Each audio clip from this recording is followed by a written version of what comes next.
어서오세요. 이런 곳은 처음이죠?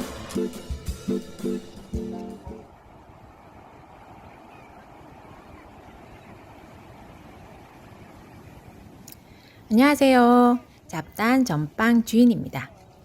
오늘은 층간소음 때문에 너무나 힘들어 하시는 우리 전빵 손님들을 위해서 조금이나마 도움이 될까 싶어 만들어 본 영상입니다. 끝까지 시청 부탁드립니다. 최근 들어 연예인 층간소음 문제도 있었고, 제가 활동 중인 울산 카페에서도 늘 빠지지 않는 이야기가 층간소음인데요.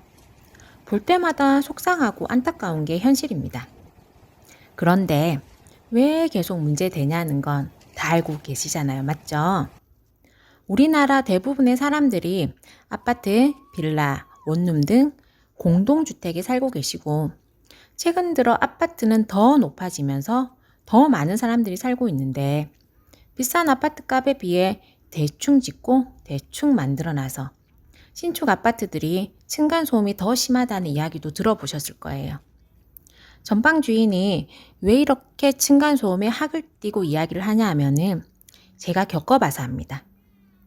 정말 힘들고 정말 싫고 정말 지옥입니다. 사는 게 아니고 내 집이 아니에요. 아파트는. 저도 지금 살고 있는 아파트 전에 층간소음 관심도 없었어요. 왜냐하면 내가 안 겪어봤고 문제가 될 정도로 심각하지도 않았거든요. 그런데 이 아파트 이사 오면서 저의 성향을 정확히 알게 되었어요.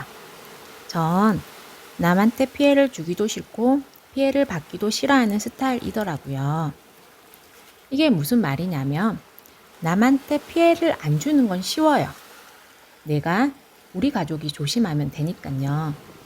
그런데 피해를 받기 싫은데 받아야 되는 건 어쩔 수 없는 것 같아요. 왜냐하면 살고 있는 곳이 함께 사는 공동주택이니까요. 결국 저와 저희 가족은 주택으로 가기로 했지만 지금 이 순간도 층간소음으로 인해 힘들어하실 전방 손님들을 위해 당부 말씀 4가지 하겠습니다. 첫 번째, 집에 있지 마세요.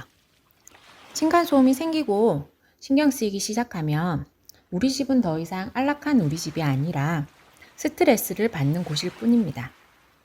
일단 집 밖에 나가셔서 안정을 취하세요.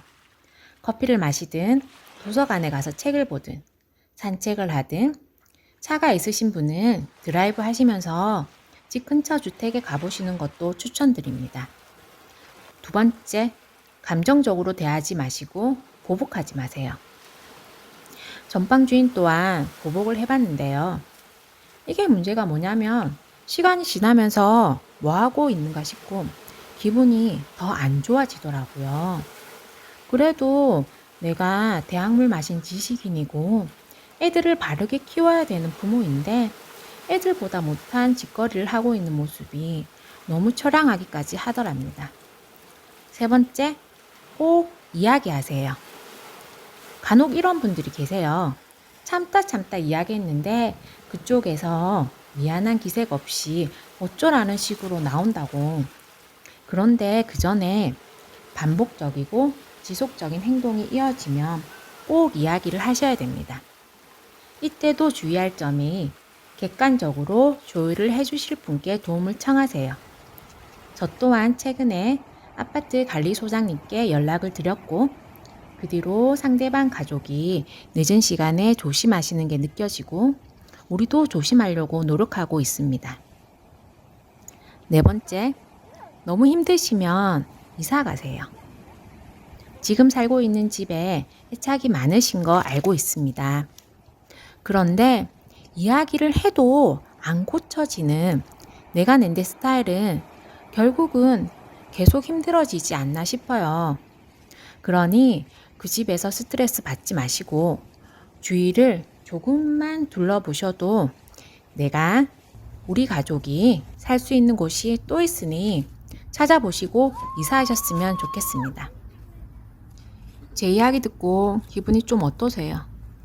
최근 들어 코로나 때문에 집콕 생활이 더 많아지면서 층간소음 문제도 많아지고 있는 것 같거든요. 그래도 공동주택에서 다 같이 지켜야 되는 부분이 꼭 있기 때문에 조금씩 더 신경 쓰시고 배려해 주셨으면 좋겠습니다.